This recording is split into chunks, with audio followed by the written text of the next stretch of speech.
India जी कहीं में आपका एक बार फिर स्वागत है। बातचीत के सिलसिले को एक बार फिर से जोड़ने के लिए आपके साथ आपके बीच में हाजिर हूं। सवाल ये होना चाहिए या बहस या मुद्दा इस बात पर होना चाहिए कि नई कौन सी तकनीक है जिस पर बात हो, वो कौन सी चीजें हैं रोजी रोजगार की जिस पर बात हो और आगे बढ़ाई जाए, कहां कितना रोजगार कहां किस क्षेत्र में उत्पन्न हो सकता है, इस पे तमाम बहस और तकरार या बहस मुबाहिसा हो, ये होना चाहिए। लेकिन सवाल कुछ और है। चुनाव हर साल एक या दो आते हैं, चुनाव से अगर उसको जोड़ें तो चीजें साफ नजर आती हैं और अगर चुनाव को किनारे रख दें तो बातचीत फिर भी यह है कि आखिर जहां पर कानून बनना चाहिए या जहां पर बहस होनी चाहिए वहां पर आखिर हो क्या रहा है। इशारा बिल्कुल साफ है। झारखंड में विधायक ने कहा कि मेरे लिए एक नमाज के लिए कमरा होना चाहिए, एलोकेट कर दिया गया। उसके बाद तमाम विधानसभाओं से बातचीत आई, बिहार से भी, उत्तर प्रदेश से भी। बिहार के तो विधायक ने यहां तक कह दिया कि हनुमान चालीसा के लिए भी एक रूम होना चाहिए। अगर नमाज के लिए है तो फिर हनुमान चालीसा के लिए नहीं। तो लीजिए जनाब, अब बात दरअसल ये हो गई कि जहां कानून पर और अब तक कैसे काम चल रहा था और अब तक इस देश में 70 साल से ज्यादा हुए कैसे किस तकनीक से चल रहा था, किस साझेदारी से चल रहा था। लोग कहते हैं कि क्या हिंदू मुसलमान तब नहीं था? मान लेता हूं, मान था। इस देश का जो विभाजन हुआ उसमें बहुत सारे कारण रहे हैं, मैं मानता हूं। लेकिन अब हम जहां पर खड़े हैं यह आपको भी सोचना है।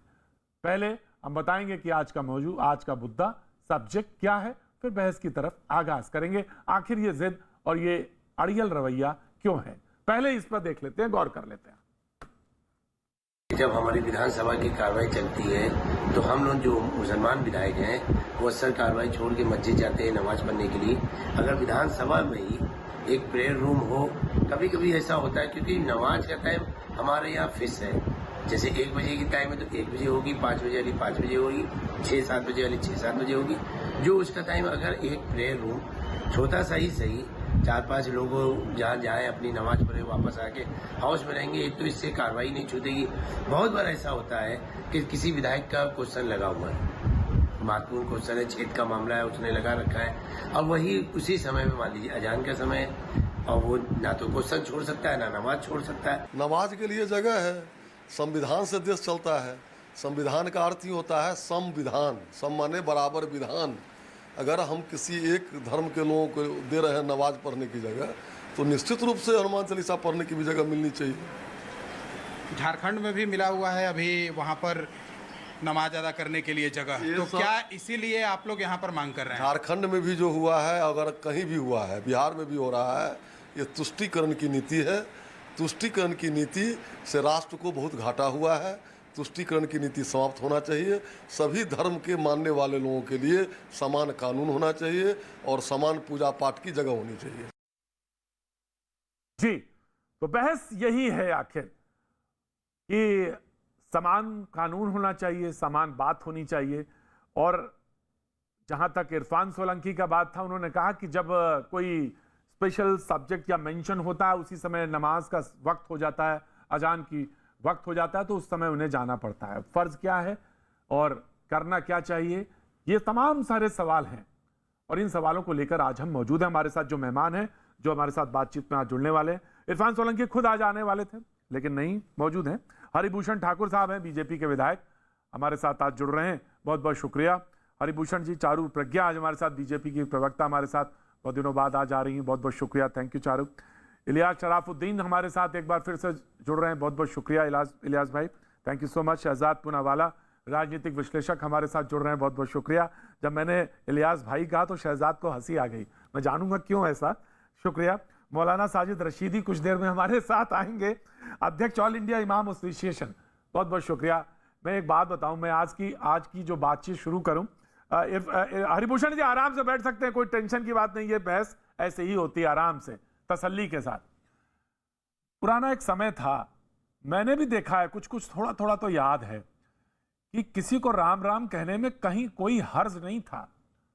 और यह बात सच है, ईमानदारी से मैं कह रहा हूं कि मुसलमान भी सामने से आते हुए शख्स को राम राम कह देते थे और कहीं कोई दो राय नहीं थी, और वो भी कह देते थे मौलाना बड़े मियां कैसे हैं, किधर जा रहे हैं। यह समय था, बहुत दूर का वक्त नहीं बता रहा हूं, मेरी कोई उम्र इतनी नहीं है कि दाढ़ी सारी पक गई हो, तो मैं ये जानता हूं, मैंने देखा है।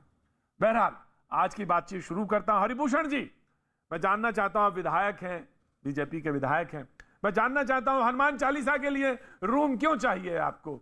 बहस इस पर क्यों नहीं हुई कि अरे भाई कहीं एक अस्पताल, एक वार्ड बना दिया जाए जहां पे कोरोना के लिए बहुत अच्छी तरह से इलाज हो सके, बच्चे समय पे वक्त पे पहुंच सके? इस पर आपने नहीं बात कही, आपने कहा कि अरे एक हनुमान चालीसा के लिए रूम बनाया जाए। क्यों? मैं जानना चाहता हूं हरिभूषण जी। प्रतीक भाई, अभी आपने झारखंड में देखा होगा कि एक कमरे का आवंटन किया गया है नमाज रूम के लिए। लोकतंत्र का मंदिर है, पूरे आवाम और जनता के लिए होना चाहिए विधानसभा, लेकिन तुष्टीकरण के नीति के तहत और अल्पसंख्यक समाज को खुश करने के लिए नमाज का कमरा आवंटित किया गया है। उसी पर मैंने कहा है, क्योंकि संविधान का अर्थ ही होता है बराबर का विधान, बराबर का कानून, तो हनुमान चालीसा और गीता पाठ के लिए भी विधानसभा में कमरे का आवंटन हो। अरे मतलब हरिभूषण जी मतलब ये है कि उन्होंने कहा है इसलिए हम कह रहे हैं, ऐसा कोई मतलब जरूरी नहीं कि हमें एकदम राम भक्ति के लिए एकदम हम बिल्कुल उतारू हैं, ऐसा नहीं है। क्योंकि उन्होंने जिद करी है या उन्होंने कोई बात रखी इसीलिए बस हमने कही है, मतलब ये आपकी बात से ऐसा लगता है हरिभूषण जी? क्योंकि उन्होंने कहा है नमाज के लिए, तो हम भी कह रहे हैं। स्पष्ट रूप उस शासकीय आदेश है और तुष्टीकरण की नीति है। ये बांटने वाली मानसिकता है, वोट बैंक की राजनीति है। इस पर अगर उनका धर्म है, उनका मजहब है, तो मुझे भी हनुमान चालीसा और गीता पाठ के लिए जगह दिया जाए, क्योंकि शासन के दृष्टि में सब बराबर है। कहीं किसी से भेदभाव जब नहीं है तो एक लोगों को हम दे रहे हैं और दूसरे लोगों को नहीं दे रहे हैं, ये उचित नहीं है प्रतीक जी। बिल्कुल, मैं ये तरह तो मैं समझ गया कि होगा तो बराबर होना चाहिए, ये तो मैं समझ गया बात। इलियास भाई, कहां तक जाएंगे और कहां पे जाके रुकेंगे? पीठ जो है दीवार से लग रही है अब अपनी, यकीन मानिए पीठ जो है दीवार से लग रही है। बहस कुछ और होनी चाहिए। बहुत तमाम सारे लोग मुझे मैसेज करके भेजते हैं कि प्रतीक भाई आपको कुछ और करना चाहिए, करते कुछ और हैं आप। पीठ लग गई है दीवार से, यकीन मानिए। अब इसको खत्म करिए। क्या मतलब अभी तक तो चल ही रहा था सब कुछ अच्छा। 3 विधानसभाओं से ये बात होने लगी, नहीं साहब हनुमान चालीसा के लिए चाहिए, कह रहे नमाज के लिए चाहिए, नमाज छूट रहा है। फर्ज क्या है ये सब जानते हैं, ईमान से सब लोग जानते हैं फर्ज क्या है, काम कहां है और कहां रखा गया है। सामने ये विधानसभा का दृश्य है जो सामने आप देख रहे हैं। जी जनाबे आली इलियास। मैं प्रतीक भाई, मैं 2-3 बातें बता दूं। पहली बात तो ये है कि पैगंबर मोहम्मद सल्लल्लाहु अलैहि वसल्लम ने कहा कि सारी जमीन जो पाक और साफ जगह है नमाज के लिए अल्लाह ने बनाई है, तो जो भी विधायक को नमाज अदा करना है अल्हम्दुलिल्लाह पार्क वगैरह में, असेंबली के सबब में, कहीं पर भी अदा कर ले सकता है, उसका बड़ा मसला नहीं है। एक रूम फिक्स होना बोलकर जरूरी नहीं है, लेकिन अगर नमाज के लिए एक रूम फिक्स हो जाता है और उसकी सहूलत है तो उसमें किसी को आपत्ति नहीं होना चाहिए। मसला हमारे पास आपस में हर मसले को मुद्दा ना बनाए। हॉस्पिटल्स पे, स्कूल्स पे, कॉलेजेस पे, जॉब्स पे, कंपनीज पर ध्यान देने का भी वक्त है, तो उसके ऊपर ज्यादा एनर्जी लगाए तो बेहतर है। और दूसरी इंपॉर्टेंट बात, हमारे पास सेक्रेटेरिएट की है हैदराबाद में, तेलंगाना सेक्रेटेरिएट, वहां पर मस्जिदें बन रही है 2, क्योंकि पहले से मस्जिद थी, फिर से बन रही है, जल्दी बन जाए तो बहुत अच्छा है। असेंबली में हमारे पास मस्जिद है यहाँ पर, तो ऐसा ही अगर हर जगह पर कहीं सहूलत मिल जाती है तो बहुत अच्छा है, वरना साफ सुथरी जगह पर कहीं भी विधायक नमाज अदा कर सकते हैं। विधायकों का नमाज की तरफ आना खुशखबरी है। एक रब अल्लाह को याद करेंगे तमाम विधायक, एक मालिक को, तो हो सकता है औंधे कामा नहीं करके देश की शांति उन्नति में प्रयोग करेंगे, उसके लिए मेहनत करेंगे और अल्लाह से डर के सही जिंदगी गुजारेंगे। हरिभूषण ठाकुर जी को एक मौका, ध्यान आना चाहिए। हरिभूषण ठाकुर जी को एक मौका और मिलना चाहिए, फिर चारू प्रज्ञा, शहजाद पूनावाला, राशिद भाई मैं आपके पास आता हूं, लेकिन एक मौका हरिभूषण ठाकुर जी को मिलना चाहिए निश्चित तौर से। उन्होंने कहा कि नमाज तो कहीं भी हो सकती है लेकिन रूम एलोकेट हो जाए तो अच्छा रहेगा और वक्त पे नमाज हो जाएगी। 5 दफा की नमाज है और विधायक अगर नमाज अदा करेगा तो बहुत अच्छी बात होगी। काम वाम भी करेगा कि नहीं करेगा इलियास जी? काम करेंगे ईमानदारी से अगर नमाज पढ़ेगा तो अल्लाह फरमाते नमाज बेहयाई और बुरी चीजों से रोक लेती है। तो अच्छा। नमाज अदा करके रब को याद रखेगा तो ईमानदार अच्छा, रहेगा। मैंने तो ये नहीं सुना, फिर अल्लाह जाने मैंने तो आजकल के विधायक और क्या क्या कर रहे पार्लियामेंट। मैंने तो इलियास भाई ये सुना था, हमने तो ये सुना था जिसका ईमान बिल्कुल मुकम्मल है और जो सही रास्ते पे चल रहा है उसने अगर नमाज पढ़ी तो ज्यादा कबूल होगी। आप बता रहे पहले नमाज पढ़ लो, काम चले बाद में कर लेना चाहे तुम। पहले रूह साफ होगी, दिल साफ होगा, दिमाग साफ होगा तो काम अच्छा होगा। अच्छा, रूह साफ तो कैसे होगी? रूह साफ कैसे होगी जनाबे आली? रब को याद करने से, अल्लाह के जिक्र से। अल्लाह बेजिक्रिल्लाह और जो अल्लाह ने जो काम सौंपा है आपको हुजूर आली, काम करने के लिए रूह साफ, दिल दिमाग साफ होना जरूरी है। नहीं तो फिर विधायक भी जाके आपस में दुनियादारी लड़ाई में देखिए हुजूर, दुनियादारी में आए हैं तो आपको कुछ काम भी सौंपा है ना, पेट पालना है ना, उसके लिए मेहनत करनी है ना। आपको काम ये ना, कानून बनाने हैं, आपको बहस करनी है। दुनियादारी ईमानदारी से करना चाहिए, बेईमानी के साथ नहीं, करप्शन। हरिभूषण ठाकुर जी, आप मेरा मतलब समझ गए हैं, आप मेरा मतलब समझ गए, लेकिन बहस पर हैं। हरिभूषण ठाकुर जी, आपको मौका मिलना चाहिए। जी जी जी जी जी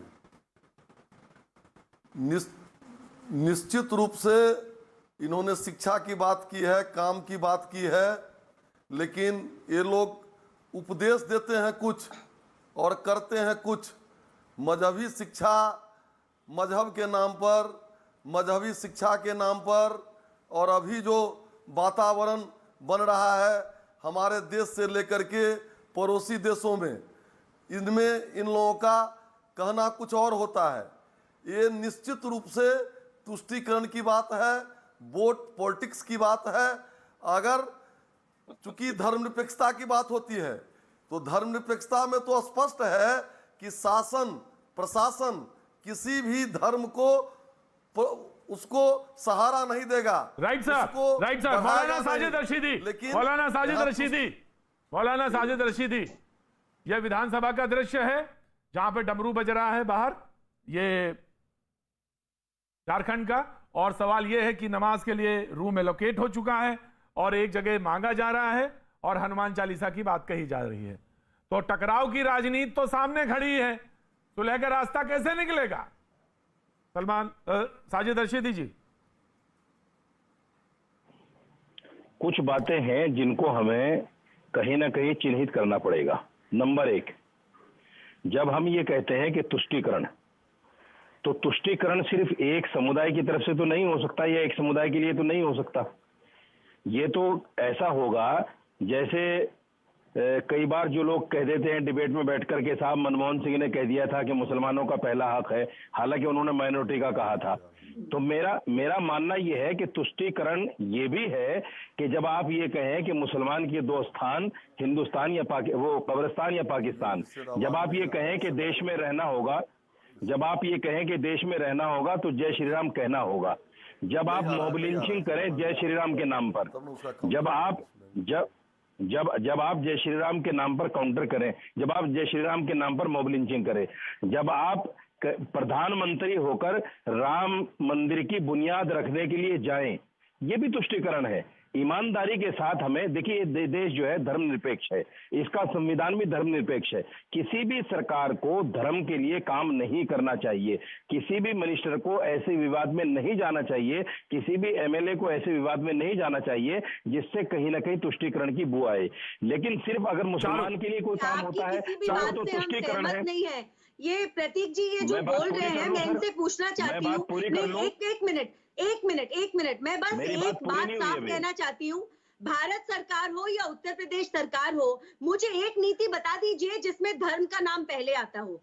नीति भारतीय लोगों के लिए है, ये मैं मानती हूँ। आप एक नीति बता दो हमारी सरकार की जिसमें पहले धर्म का नाम लिया जाता हो। ये तो आप अफवाहें फैलाते हैं, इस तरीके की तुष्टीकरण की झूठी आप राजनीति करते हैं। जितनी मोदी सरकार की पॉलिसी है, जितनी योगी सरकार की पॉलिसी है, लोगों के लिए है भाई साहब। और मैं शुक्रगुजार रहूंगी आपकी अगर आप नेशनल टेलीविजन पे बैठ के यहाँ झूठ ना बोले।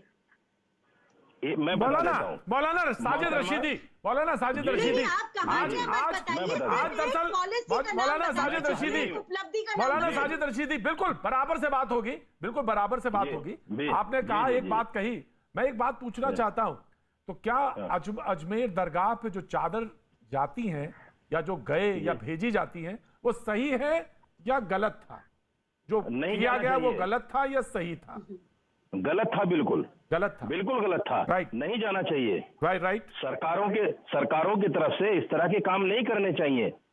देखिए, मैं इस बात को मानता हूं कि जिस आदमी ने ये आवाज उठाई है कि विधानसभा में नमाज के लिए एक कमरा हो, उसने गलत आवाज उठाई है, नहीं होना चाहिए। और मैं तो ये भी कहता हूं, आप दिल्ली सरकार के किसी भी ऑफिस में जाइए, दिल्ली के अंदर जितने भी सरकारी ऑफिस हैं, हर सरकारी ऑफिस में जो आदमी जिस धर्म को मानता है, सिवाय मुसलमान के, सबने मूर्तियां लटका रखी हैं। ये क्या मतलब है भाई? हर आदमी पूजा कर रहा है अपने ऑफिस में जाकर। राइट। मैं आ रहा चारों सुन लीजिए। आपने कहा कि मेरी सरकार के एक काम बताइए। एक काम तो ये कि प्रधानमंत्री जी राम मंदिर की बुनियाद रखने के लिए गए, नंबर एक। दूसरे, योगी जी ने बाकायदा सरियों पर नहीं, पहली बात तो राम मंदिर सरकारी पैसे पर नहीं बन रहा। राम मंदिर सरकारी पैसे पर नहीं बन रहा। किसी का कोई निजी जीवन नहीं है क्या? आप मुझे ये बताइए। नहीं, आप गलत बात बोल रहे हैं। देखिए, बहुत आदर के साथ आपसे ये प्रश्न पूछती हूँ, राम मंदिर में 1 रुपया भी अगर सरकार का लगा हो तो आप हमको बता दीजिए। अगर प्राइम मिनिस्टर है तो निजी जीवन नहीं है, अगर सीएम है तो निजी जीवन नहीं है। नहीं, हम आपकी बात से सहमत नहीं है। हम आपकी बात से बिल्कुल सहमत नहीं है, क्योंकि सच्चाई ये है, हमारा जो देश है वो सेक्युलर है, हमारा जो देश है वो डेमोक्रेटिक है, और दोनों चीजों को सामने रखकर अगर हम बात करें, तो अगर आप कमरा अलग रखने की बात कर रहे हैं या जिसने भी बात करी है वो कर शहजाद पूनावाला जी डिबेट में आएंगे। शहजाद पूनावाला सर आया, शहजाद पूनावाला सच्चाई के साथ रखी है। राइट सर, राइट इमाम साहब, राइट सर। शहजाद पूनावाला, प्रतीक जी, आपने शुरुआत में मुझे पूछा कि मैं मुस्कुरा क्यों रहा था। नहीं जी, आपने मुझे पूछा मैं मुस्कुरा क्यों रहा था। जी। मैं इसलिए मुस्कुरा रहा था क्योंकि मुसलमान नमाज कमरे से नहीं नियत से पढ़ता है। मुसलमान नूरे खुदा को ढूंढता है, सियासी मुसलमान कमरे को ढूंढता है। और यही इसीलिए मैं मुस्कुरा रहा था क्योंकि यहाँ पर 2 सियासी मुसलमान बैठे हैं। वो मुसलमान हैं पर वो सियासी मुसलमान हैं, इसलिए वो कमरा भी खोजते हैं, और इसीलिए वो नूरे खुदा में उनको कोई इंटरेस्ट नहीं है, पर उनको किस तरीके से भड़काना है उसमें ज्यादा इंटरेस्ट है। अब मैं आपको 2-3 उदाहरण देता हूं। प्रतीक जी, एक प्रधानमंत्री, नहीं प्रतीक जी, मैंने किसी के बीच में नहीं बोला। अब जैसे कमरे पर अतिक्रमण किया है, मेरे बोलने के अधिकार पर अतिक्रमण ना हो, मैं इतना आपसे चाहता हूं, मुझे संरक्षण मिले। मैं भी आखिरकार मुसलमान ही हूं। मैं प्रतीक जी, आतंकवादियों के साथ, हाँ प्रतीक जी, मैं बोल सकता हूं। प्रतीक जी देखिए, ये अतिक्रमण वाले शुरू हो चुके हैं, ये मेरी जगह पर आ चुके हैं। आपका संरक्षण मुझे जरूरी है। अब देखिए, मैं अपनी बात रखना चाहता हूं। देखिए, अतिक्रमण खाली कीजिए प्रतीक जी, मुझे बोलने दीजिए। ये जुबानी अतिक्रमणकारी आ गए हैं, आक्रमणता भी है और अतिक्रमणकारी भी है, मुझे बोलने दीजिए। देखिए, अब मैं शहजाद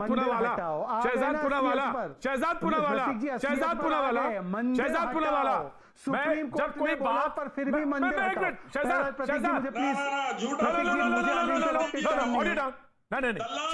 प्रतीक जी, मुझे अनइंटरप्टेड टाइम नहीं मिला। Of course you will get time. Shahzad Poonawalla, एक बात तो कहनी पड़ेगी, आज आपने जिस बात से शुरुआत करी जी, यानी आपने अपने जो बिस्मिल्लाह किया, वो इतना बढ़िया बात थी, इतनी अच्छा सेंटेंस था कि मुझे रोक के आपको कहना पड़ा कि नहीं, आपने बहुत अच्छी बात बोली। Shahzad Poonawalla, now you please continue.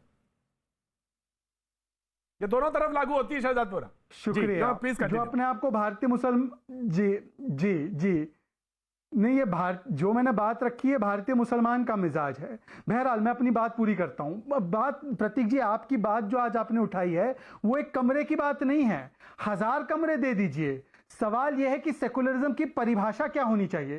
क्या हमने तुष्टीकरण और हिंदुओं को गाली देना ही सेकुलरिज्म को मान लिया है, उसकी परिभाषा को?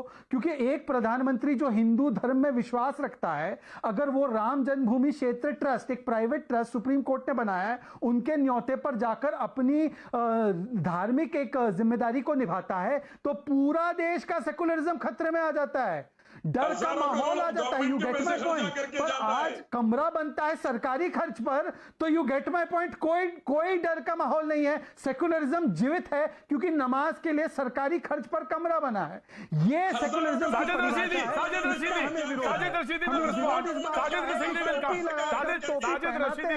इफ्तार करवाते हैं सरकारी खर्च पर। जी साजिद रशीदी इस तर्क का जवाब आना चाहिए। सर आ रहा हूं, वन बाय वन। इलियास भाई, I will come to you, अब बहुत आराम से, वन बाय वन। जी साजिद रशीदी, इस तर्क का जवाब आना चाहिए। जी देखिए, मैंने आपको पहले ही बोला कि मैं सरकारी कमरे के भी खिलाफ हूं, इफ्तार के भी खिलाफ हूं।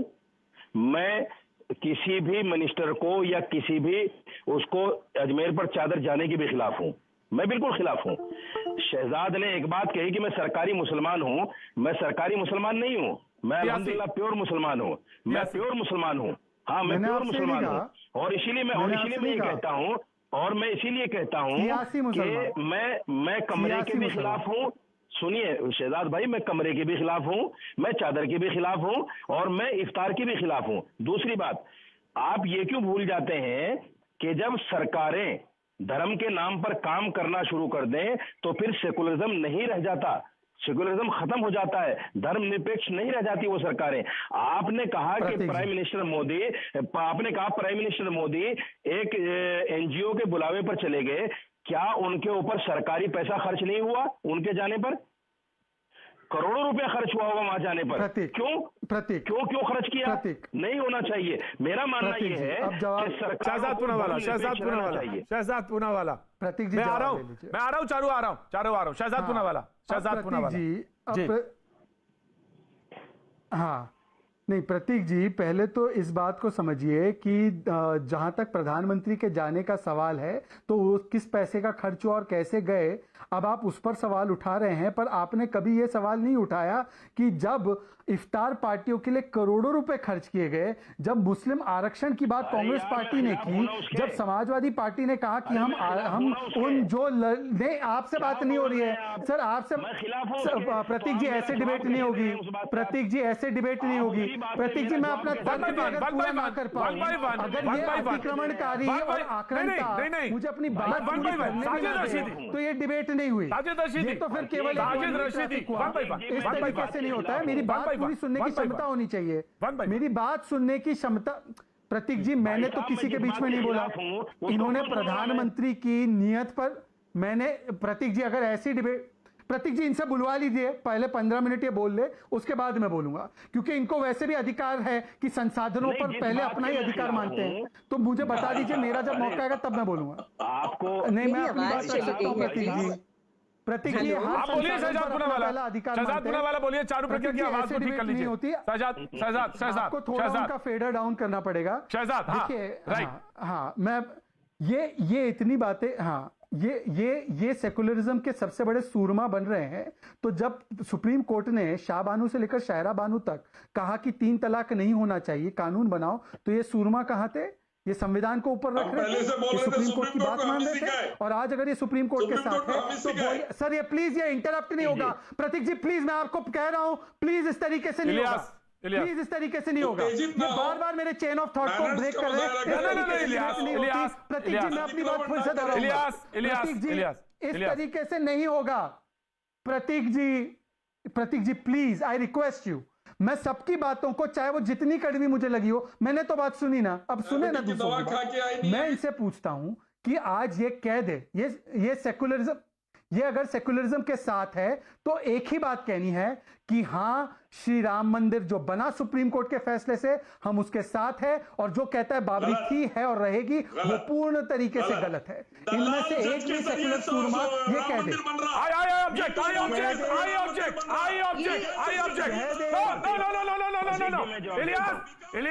Ilyas, mind your words.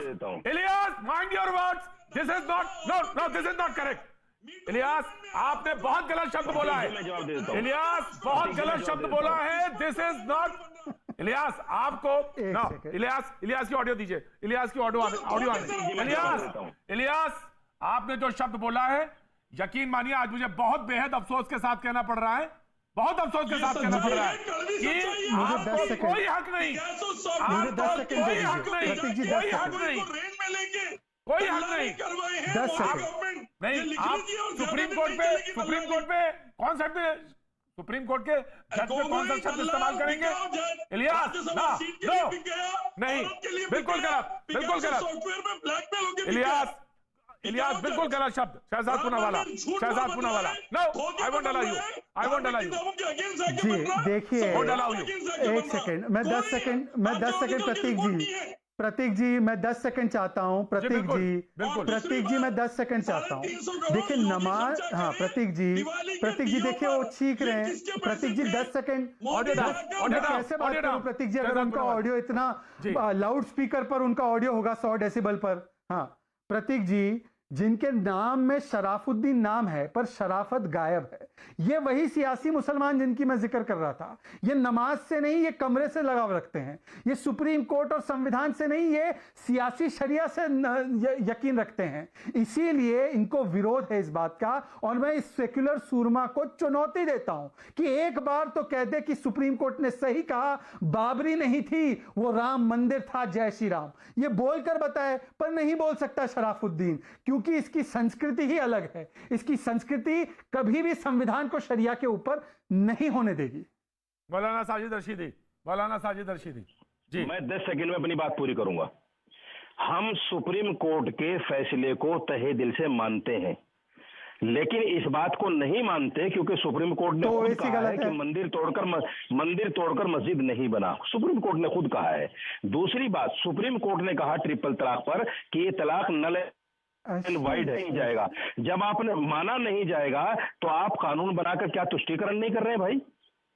आप मुझे जवाब दे दीजिए। सुप्रीम कोर्ट ने बोला कानून बनाओ, सुप्रीम कोर्ट ने कानून बनाने के लिए कहा, सुप्रीम कोर्ट ने कानून बनाने के लिए कहा, और सुप्रीम कोर्ट ने कहा जहां बाबरी खड़ी थी विवादित ढांचे के नीचे मंदिर था, यह भी सुप्रीम कोर्ट ने कहा। मोहम्मद की रिपोर्ट, एएसआई मोहम्मद की रिपोर्ट ने कहा कि नीचे राम मंदिर था, उसको तोड़ा गया था। बाबर के आक्रांताओं ने, बाबर जैसे आक्रांताओं ने राम मंदिर को तोड़कर मस्जिद को बनाने का काम किया। आप बाबर के हैं या आप राम जी के हैं, ये बता दीजिए। आप किसके वंशज हैं? मैं श्री राम का वंशज, आप किसके वंशज? आपकी तो नॉलेज बहुत कमजोर है शहजाद भाई। आप अयोध्या कहते हैं, फैजाबाद कहते हैं। कानून उसको अयोध्या कहता है, आप फैजाबाद कहते हैं।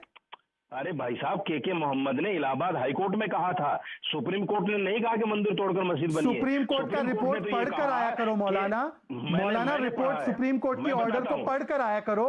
मस्जिद के नीचे, तथाकथित मस्जिद के नीचे नॉन इस्लामिक स्ट्रक्चर, ये सबूत के तौर पर अपनाया गया सुप्रीम कोर्ट के द्वारा। सुप्रीम कोर्ट ने कहा कि जो स्ट्रक्चर था वो नॉन इस्लामिक मतलब हिंदू स्ट्रक्चर था।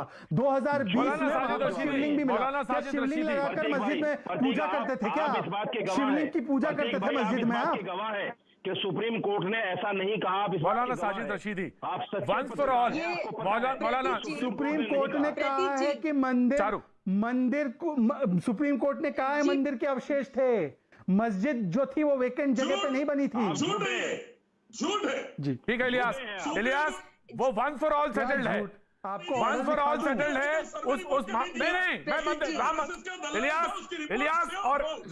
इलियास और शहजाद पूनावाला और साजिद रशीदी, मंदिर पे नहीं हम डिस्कशन कर रहे हैं।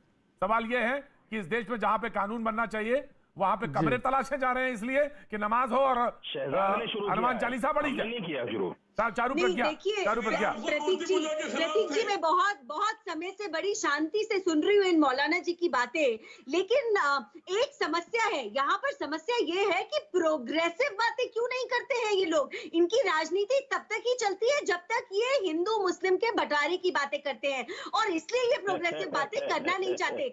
अगर आपको कमरा अलॉट कराना है, क्या आपने ये बोला कमरा अलॉट कराइए उन बच्चों के लिए जिनकी माएं सदन में, संसद में काम करती है? अगर आपको कमरा अलॉट कराना है, क्या आप कहते हैं कमरा अलॉट कराइए सारे धर्मों के लिए कि जिसको जाके प्रार्थना करनी हो, पूजा करनी हो, वो वहां जाके कर सके? आपकी राजनीति चलती है तुष्टीकरण पर, और यही समस्या है क्योंकि घूम फिर के आप दो ही बातें बोलते हैं, या तो मोदी जी बोलेंगे या आप राम मंदिर बोलेंगे, उसके अलावा आपके पास कोई तथ्य की बातें नहीं है। लेकिन प्रतीक जी, नहीं, एक मिनट, आपके सवाल, आपके सवालों का ही मैं जवाब दे रही हूँ। आपके सवालों का ही मैं जवाब दे रही हूँ। आपने देखिए निजी रूप में आपने नहीं कहा होगा, लेकिन एक इंसान ने इस तरीके का मैं आ रहा हूँ वक्त एक थोड़े से ब्रेक का है। ब्रेक पे जाने से पहले मैं एक बात और इलियास शराफुद्दीन से कहना चाहूंगा।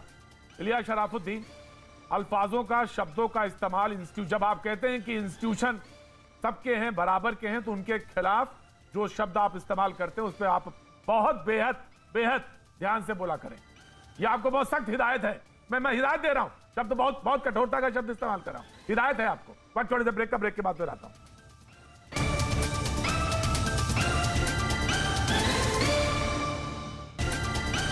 भैया जी कहें, मैं आपका एक बार फिर स्वागत है। बातचीत के सिलसिले को एक बार फिर से जोड़ेंगे। हमारे साथ जो मेहमान है वो लगातार बने हुए हैं, बहस की तरफ रुख करेंगे।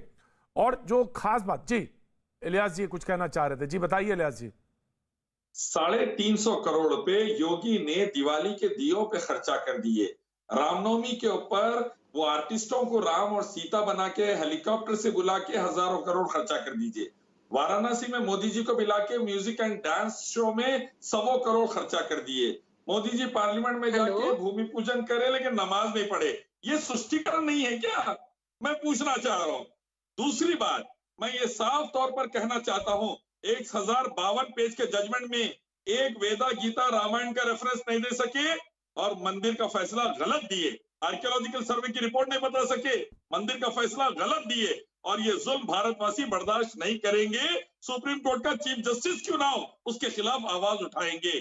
तीसरी बात, कहीं पर भी हर मुद्दे को हिंदू करने की जरूरत नहीं है। मैं खुद कह रहा हूं शुरू से, आप ध्यान दीजिए जॉब्स पर, एजुकेशन पर, हॉस्पिटल पर, ऑक्सीजन सप्लाई करने पर, इस पर ध्यान दीजिए। लेकिन कहीं एक नमाज का रूम मिल खाली बात कर लिए तो पूरा ऐसा बड़ा मुद्दा बना के हजारों करोड़ दूसरी जगह खर्चा हो जा रही मंदिरों आश्रमों में, तो उस पर ध्यान नहीं है। मैंने आपके तीनों पॉइंट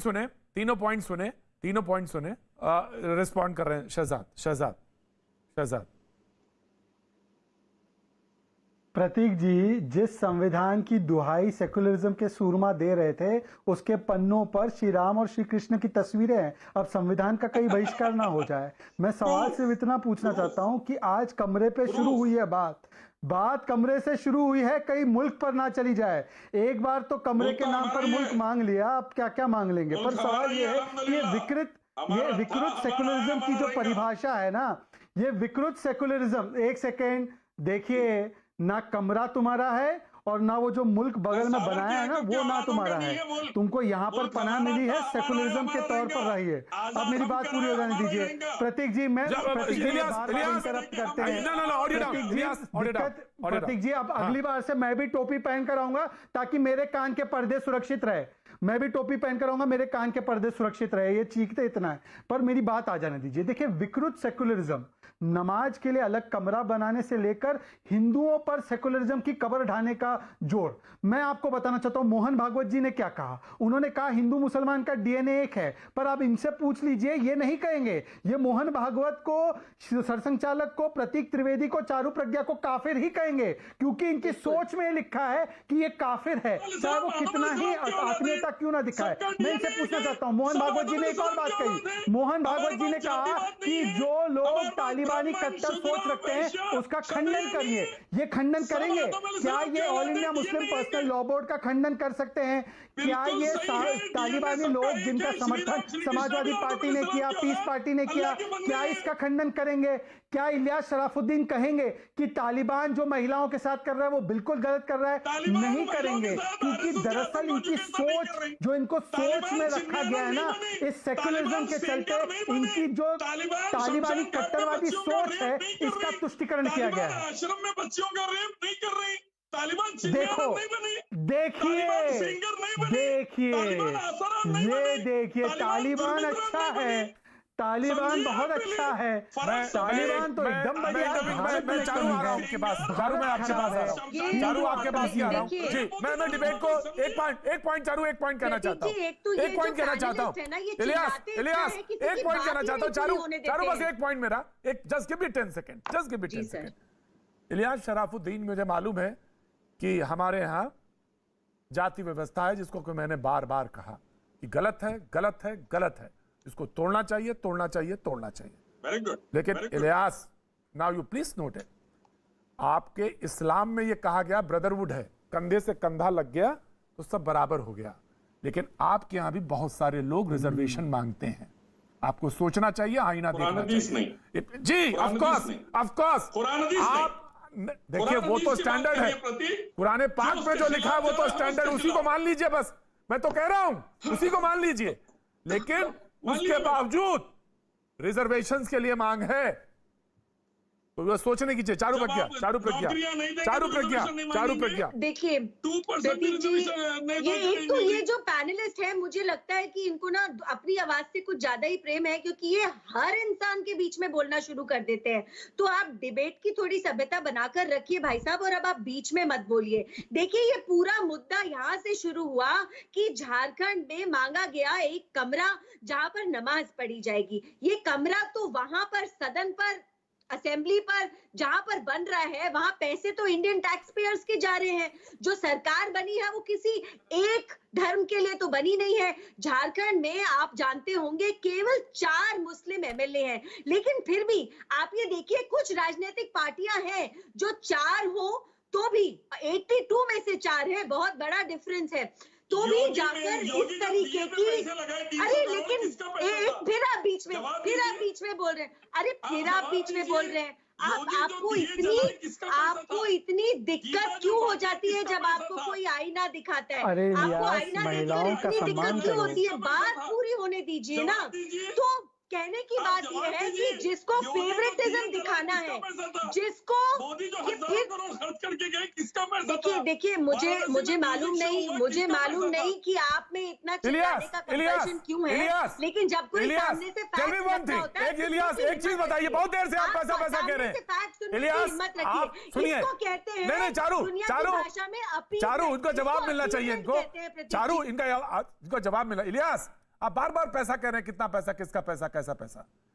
मुझे अपने प्रधानमंत्री की सुरक्षा की, प्रधानमंत्री की कहा है शब्द, ध्यान रखिएगा, प्रधानमंत्री की सुरक्षा का, सुनिए इलियास, ऑडियो डाउन, पहले सुनिए, प्रधानमंत्री शब्द कहा है, मैंने मोदी जी नाम नहीं लिया है। प्रधानमंत्री के उस पद पे बैठा हुआ कोई भी व्यक्ति सुरक्षा के लिए, और एक बार चोट खाई है हमने, एक बार हमने चोट खाई है और फिर दोबारा खाई, लेकिन अब बार बार नहीं होगा। प्रधानमंत्री की कुर्सी पे जो बैठेगा उसको ये मुल्क सुरक्षा देगा और मेरे टैक्स के पैसे से देगा। और ठोक के बोल रहा हूं, मैं ठोक के बोल रहा हूं। इलियास, आप मुल्क नहीं है, आप मुल्क के एक छोटे से बाशिंदे हैं, जैसे मैं एक बाशिंदा हूं, और मुझे अपने टैक्स का पैसा देने में कोई हर्ज नहीं। 2 बार इस देश ने 2 बार घातक प्राणघातक हमले देखे हैं प्रधानमंत्री पे। तो अभी अगर बार बार आप सुरक्षा का सवाल उठा रहे हैं तो इसको जाइए, पहले ठीक करिए अपना। ना प्रज्ञा, चारू प्रज्ञा विल रिस्पॉन्ड। चारू प्रज्ञा जी बिल्कुल, आपकी बात से मैं 100% सहमत हूं प्रतीक जी, क्योंकि यहाँ पर कुछ ऐसे लोग हैं जो मैं पॉइंट कहना चाह रही थी, मैं दिखाना चाह रही थी अपीजमेंट किसको कहते हैं। अपीजमेंट इसको कहते हैं कि जहां पर आप 80 लोगों को तो छोड़ दो, उनकी किसी भी जरूरत का कोई भी ख्याल मत रखो और उन 4 लोगों को खुश करने चल दो, जिससे आपकी राजनीति चलती है। भाई कांग्रेस में जहां जहां सरकार उन्होंने बना रखी है, चाहे किसी के भी कंधे पे बंदूक रख के बना रखी है, उन सारे प्रदेशों में अपीजमेंट की राजनीति चलती है। और उस अपीजमेंट की राजनीति को सपोर्ट करने वाले ऐसे मौलाना जी जैसे लोग होते हैं, और मौलाना जी जैसे जो लोग होते हैं उनको जब कोई आईना दिखाए वो पीछे से चिल्लाना शुरू कर देते हैं, क्योंकि उनसे सहा नहीं जाता। अरे उनसे सहा नहीं जाता कि लोग हिम्मत रखते हैं उनको सच बताने की। देखिए मौलाना जी, आप एक काम करिए, ब्रेक ले लीजिए, थोड़ा पानी पी लीजिए, थोड़ी सी चाय पी लीजिए। मुझे मालूम है आपको आपत्ति होती है जब जनता को आपकी पूरी सच्चाई पता चल जाती है। मुझे मालूम है आपको आपत्ति होती है कि उत्तर प्रदेश की जनता को भी आपकी सच्चाई पता है, इसीलिए आप परेशान हैं। आगे आने वाले चुनाव में दूध का दूध, पानी का पानी हो जाएगा। और जो बार आप मोदी जी पर जाते हैं, मैं अपना सवाल फिर दोहराती हूँ, हमारी सरकार की एक उपलब्धि बता दीजिए जिसमें किसी धर्म का नाम लिया जाता हो। लेकिन जिन पार्टियों को आप सपोर्ट करते हैं वह यही काम होता है। भाई जिन पार्टियों को आप सपोर्ट करते हैं वह यही काम होता है। आप जिन पार्टियों को सपोर्ट करते हैं वो मैं बताती हूँ किस तरीके के काम होते हैं। अरे उपलब्धि है देखिए नहीं मोदी की। अब पूरी हम हर कंपनियां विषय बेच पे दिए, एयरलाइंस बेच दिए, विषय पर रेलवे आपको बेच दिए, डिटेल बता सकते हैं, करोड़ों लेकिन ये हिंदुओं जो को गोल बेरोजगार गोल बना दिया। गोल गोल उपलब्धि घूमकर है ही सब आप लोगों की। रिटॉरिक बातें करते किसान हैं, परेशान, आप ये जवान रिटॉरिक परेशान, बातें इंसान केवल परेशान। इसीलिए हाँ, करते हैं ठीक क्योंकि है हमारे साहब। पॉलिटिक्स नहीं, सवालों का मैं- जवाब नहीं है।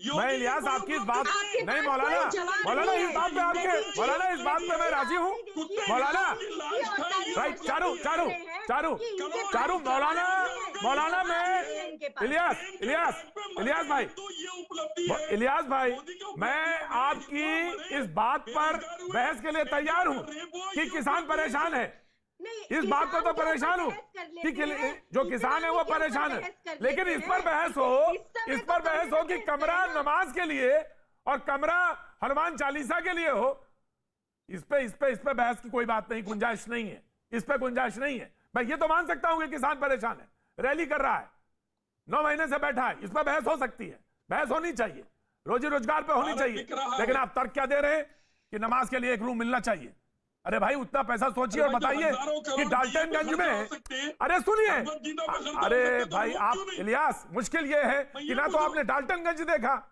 ना डाल्टनगंज जानते हैं मैं कह रहा हूं कि डाल्टनगंज में चलिए वहां रूम बनाते हैं इस पर बहस हो सकती है दिवाली के दिए पे योगी 350 खर्चा कर शहजाद पूनावाला 350 करोड़ शहजाद पूनावाला मैं इलियास जी से एक सवाल पूछना चाहता हूँ छोटा सवाल है इलियास जी जवाब दे मैं मोहन भागवत जी ने कहा बड़े दिल से उदारवादी एक सोच से कि मुसलमान और हिंदू का डीएनए एक है अब मैं इलियास जी से पूछना चाहता हूं क्या वो प्रतीक को काफिर मानते हैं अपनी सोच के हिसाब से या प्रतीक को एक मुसलमान की तरह जितना वो मुसलमान से प्यार करते हैं उतना ही उसको उसी तर्ज पे रखते हैं सीधा सवाल है और क्या वो तालिबानी सोच को जिन्होंने जश्न मनाया उसका चाहे वो बर्क हो चाहे वो all India Muslim personal law board हो क्या वो ऐसे लोगों का खंडन करते हैं देखिए दोनों स्पेसिफिक सवाल है मैं आपकी सेकुलरिज्म की परिभाषा का यहाँ पे एक तरीके से मुजाहरा करूंगा आप दोनों सवालों का जवाब दीजिए पहला जवाब फरमाइए इंसानों का फरमाइए एक ही है फरमाइए तमाम इंसानों का डीएनए एक ही है श्री राम श्री कृष्णा मोहम्मद सल्लल्लाहु अलैहि वसल्लम मूसा अलैहिस्सलाम सब एक ही बाप आदम और एक माँ हव्वा की औलाद है अल्लाह ने डिक्लेयर कर दिया तमाम काफिर कौन हुआ फिर काफिर कौन हुआ जवाब सुन ले फिर भैया काफिर कौन हुआ काफिर कौन है वेदा गीता फिर बोलिए कि गलत है जो कहते हैं ये काफिर है बोलिए गलत है काफिर जिसको बोलते हैं खुल अल्लाह को नहीं माना जो वेदा गीता कुरान हदीस के खिलाफ जाकर एक रब की पूजा नहीं करके मूर्ति जानवर पत्थर पूजा करा इंसान पूजा करा उन्हें काफिर हुआ वेदा भी बोलते गीता भी बोलते कुरान भी बोलते हदीस भी बोलते नहीं आप नहीं जानते आपको कुछ नहीं मालूम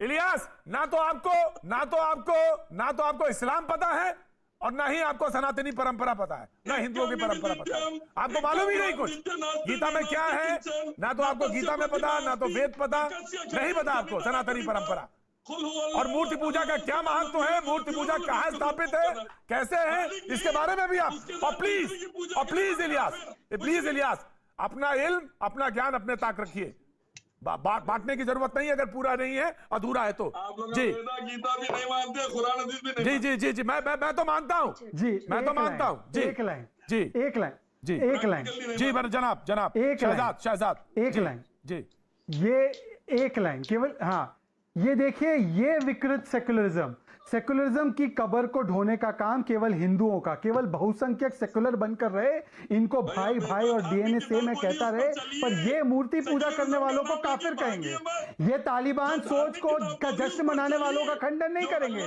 वो टिकैत अल्लाह अकबर जितना भी बोल दे ये हर हर महादेव नहीं बोलेंगे वो टिकैत जितना भी अल्लाह अकबर बोल दे इलियास शराफुद्दीन कभी हर हर महादेव नहीं बोलेगा ये मैं चुनौती देता हूं आपको ये तो वंदे मातरम नहीं बोलेगा ये तो वंदे मातरम नहीं बोलेगा जी जनाब मौलाना साजिद रशीदी जुड़ गए एक बार मौलाना साजिद रशीदी एक बार फिर से जुड़ गए मौलाना साजिद रशीदी जी जनाब अल्लाह मातरम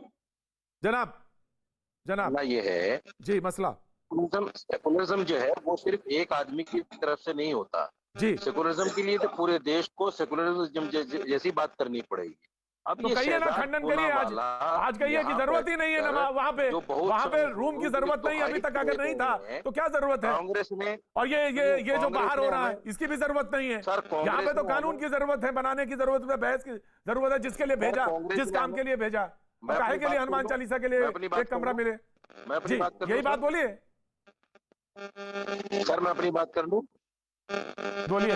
मैं अपनी बात कर लूं। जनाब हेलो जी, बोलिए जनाब, बोलिए हेलो बोलिए। आवाज आ रही है, आवाज आ रही है।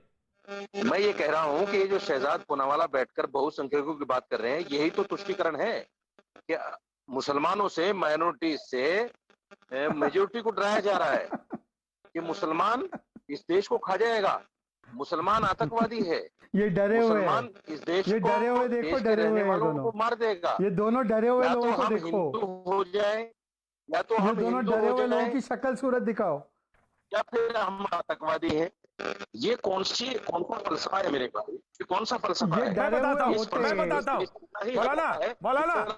मौलाना, मैं बताता हूँ प्रतीक त्रिवेदी रखते हैं। मौलाना मैं बताता हूँ सर, संचालक ने एक बहुत बढ़िया बात कही, मैं उसको कोट करना चाहता हूँ। सर नहीं, मैं सर संचालक ने, मोहन भागवत जी ने एक बात कही, मैं उसको यहाँ पे कोट करना चाहता हूँ। उन्होंने कहा लड़ाई और विश्वास की कमी की वजह से दोनों में दूरी है, हमें अपना नजरिया बदलने की जरूरत है। समझदार मुस्लिम नेता कट्टरपंथियों के खिलाफ खड़े हों, और ऐसा इधर भी हो, वो भी करें और इधर भी करें। हमें समझदारी बढ़ाने की जरूरत है, और ये बढ़िया बात है। साजिद रशीदी, प्रतीक वो बार-बार हमें हिंदू को कहते हैं, फिर बोलिए। उन्हें हमें हिंदू नहीं कहना चाहिए, मुसलमान कहना चाहिए। जैसे उन्होंने पहले एक बयान दिया था कि मुसलमानों के बगैर हिंदुस्तान का वजूद नहीं देखा जा सकता, समझा जा सकता। बहुत अच्छा बयान था, लेकिन बार बार कहते हैं कि इस देश में रहने वाला हर आदमी हिंदू है। ये कौन सा फलसफा है भाई मोहन भागवत जी का? अपनी एक बात पे कायम रहिए। जी प्रतीक,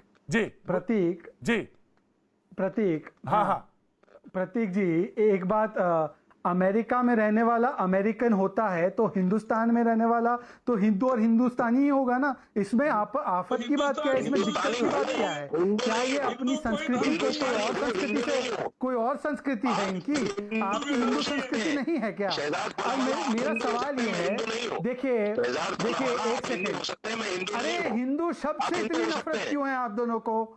इतनी नफरत हिंदू शब्द से क्यों है आपको? और आप इतने डरे हुए होते तो आप प्लेन के पहियों पर लटकते हुए जाते होते, यहाँ बैठकर चीख कर नहीं बोलते। जब आपने कह दिया, जब आप नहीं डरे हुए कहाँ से लग रहे हैं आपको?